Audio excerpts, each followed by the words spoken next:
Donc j'ai aujourd'hui trois possibilités. Donc la première, c'est que j'appelle à voter pour Fabrice Mur. La seconde, c'est d'appeler à voter pour Gilles Desthord. Et la troisième, c'est d'appeler à l'abstention. Bon, alors pour ma part, et avec mon équipe, on a toujours eu une démarche active et positive, donc je n'envisage pas de rester silencieux. D'autant qu'en restant silencieux, ça favoriserait ce qui se passe actuellement, c'est-à-dire qu'il y a des faux bruits qui circulent, selon lesquels je soutiendrai X et qui compensent peut-être d'ailleurs quelque part les faux bruits qui circulent également, selon lesquels je soutiendrai Y. Donc je pense qu'il est mieux que je me détermine de façon claire. Alors, maintenant, sur quoi se déterminer ? Le premier critère est le critère politique, au sens partisan presque, c'est-à-dire que certes, je suis de droite, Gilles Desthord est de droite également, et en face, il y a une liste de gauche qui est celle de Fabrice Mur. Pour moi, ce n'est pas un critère déterminant sur une campagne municipale et compte tenu de ce que je pense aujourd'hui des partis politiques et du débat politique global en France. Donc c'est un critère qui me semblerait simpliste et je ne le retiendrai pas. Sur la capacité à rassembler, ça c'est un critère beaucoup plus important. Des municipales, il faut rassembler un maximum de personnes qui vont travailler dans un sens et intéresser la population le plus possible dans sa globalité et pas simplement d'une façon clanique.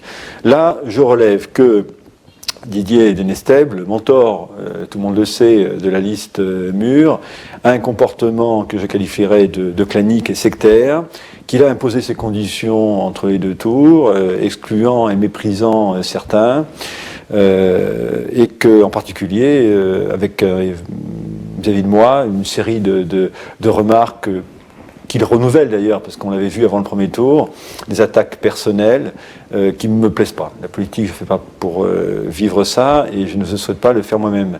Donc ça, c'est un critère que je repère, même s'il n'est pas définitivement déterminant. Celui qui est déterminant, et qui a d'ailleurs motivé ma campagne électorale, ce sont ce que j'appellerais le critère des projets.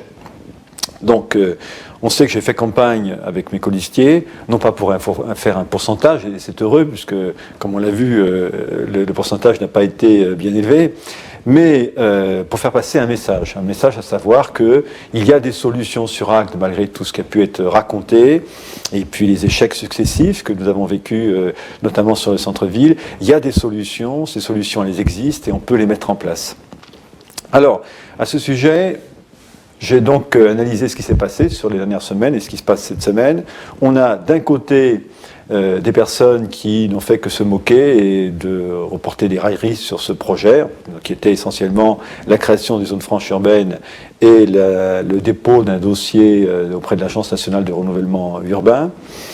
Et de l'autre côté, je n'ai eu qu'une seule critique qui a été de dire est-ce que l'État acceptera que ce dossier soit, donc que le centre-ville soit déclaré zone franche urbaine, donc est-ce que c'est faisable ? Eh bien, je dirais que aujourd'hui, je prends acte de cela, et donc je dis que j'appelle, et je prends au mot celui qui l'a dit, j'appelle Gilles Desthord en tant que député à s'engager, à soutenir le dossier de zone franche urbaine et le dossier ANRU que je montrais. Je le précise évidemment que je suis prêt à monter en tout cas, évidemment de façon totalement gratuite et désintéressée, dans le cadre d'aucun contrat. Donc le dossier qui serait monté, et que s'il prenait cette décision, évidemment, ça ferait pencher en sa faveur notre décision. Donc voilà, donc la balle est dans son camp, à lui de se déterminer.